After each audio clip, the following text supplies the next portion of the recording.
अम्मी कैसा लगा था राहिल? वो तो बहुत खुश होगा ना। बहुत प्यारा लग रहा था। खुश तो बहुत था। मेरा पूछा? नहीं, तुम्हारा नहीं पूछा। तुमसे तो वो नाराज था। खैर वो क्या, तुमसे तो सारे ही नाराज थे। बल्कि भाभी जान ने मुझे अलग ले जाकर तुम्हारे बारे में पूछा। फिर क्या कहा आपने? इरम, आज मैंने अपने दिल का बोझ हल्का कर दिया।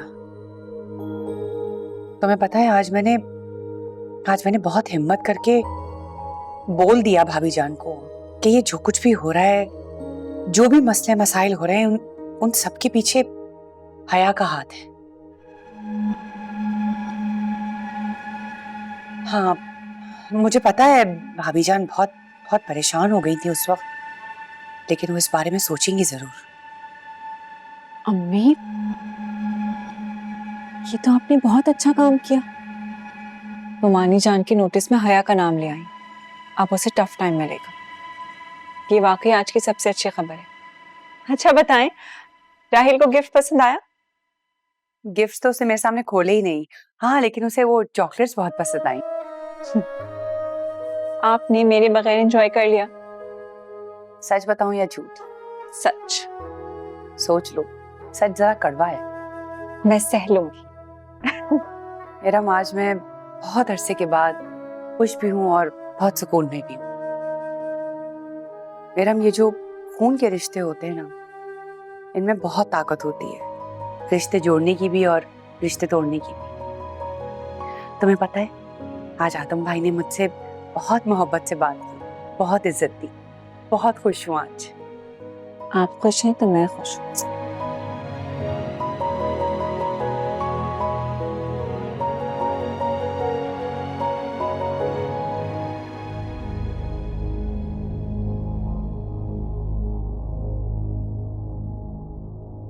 भाभी जान, शायद आपको यकीन ना आए, लेकिन हया ही कर रही है ये सब कुछ।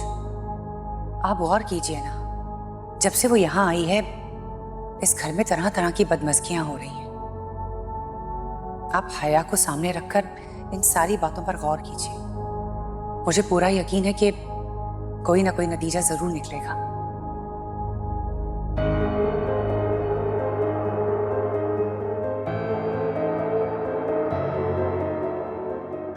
मैं तो कहती हूँ आप अपनी जिंदगी में ही जायदाद के सारे मामलात तय कर लें, बच्चों को उनका हिस्सा दे दें और घर की जिम्मेदारियां बहुओं के हवाले कर दें।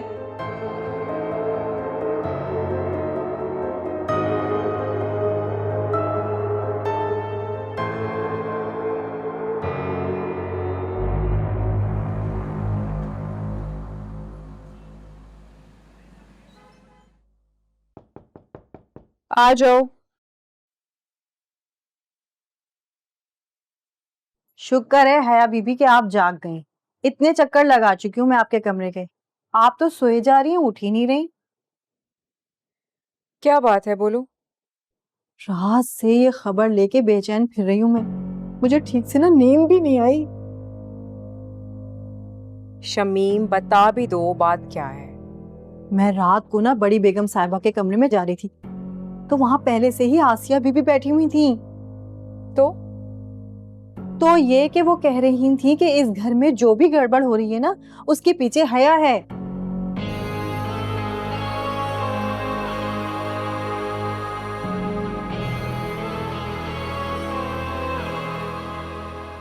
वाकई ये बात आसिया पप्पू ने बोली है?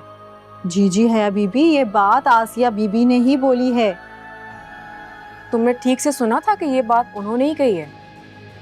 कसम से मैंने अपने कानों से सुनी है ये बात।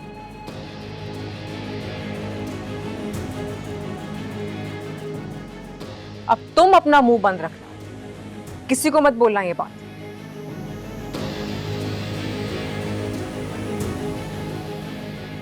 चाय दो मुझे। जी।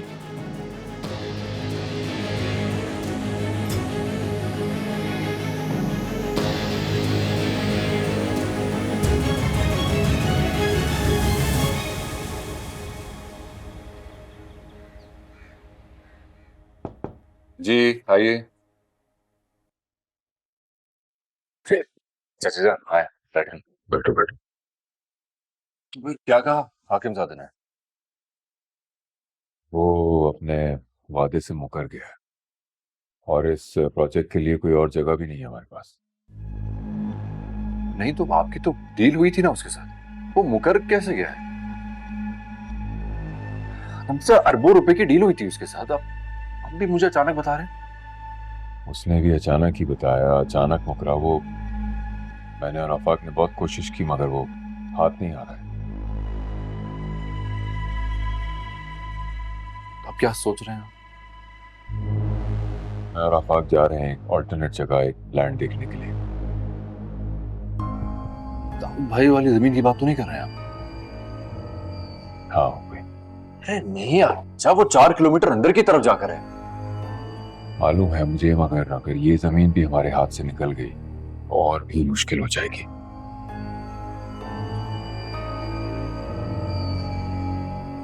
तुम फिक्र नहीं करो, मैं देख रहा हूं।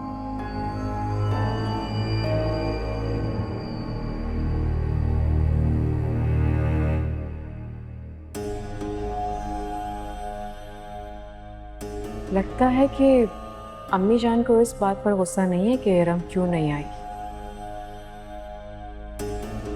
गुस्सा उन्हें इस बात पर है कि उनके बुलाने के बावजूद इरम नहीं आई।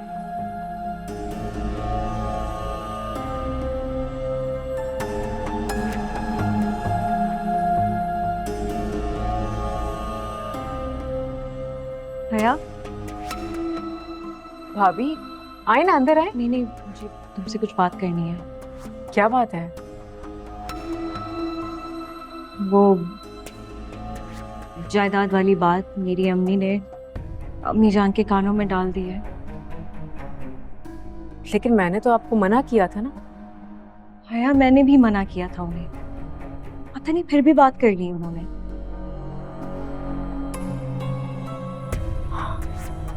अब तो अम्मी जान को ये बात पता चल चुकी है भाभी। अब तो आपको स्टैंड लेना पड़ेगा, पीछे हटने का तो कोई ऑप्शन बचा ही नहीं है। अब जो होगा वो देखा जाएगा। तो वाकई ऐसा होगा ना? मतलब जो तुम सोच रही हो वो? भाभी, तीर कमान से निकल चुका है, वापस पलट कर तो आने से रहा। अब तो देखना सिर्फ ये है कि तीर निशाने पर लगेगा या फिर चूक जाएगा। और देखे ना भाई, मैंने तो बहुत समझाया था कि ऐसी वैसी कोई बात मत कीजिएगा।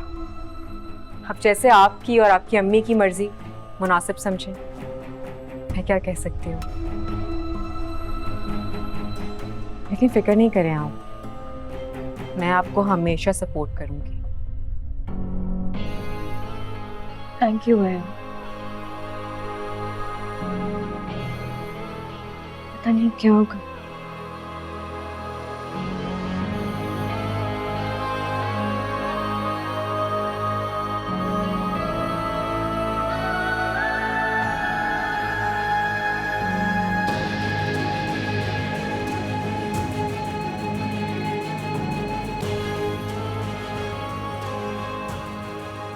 मैं रात को ना बड़ी बेगम साहिबा के कमरे में चाय लेके जा रही थी, तो वहां पहले से ही आसिया बीबी बैठी हुई थी। वो कह रही थी कि इस घर में जो भी गड़बड़ हो रही है ना, उसके पीछे हया है।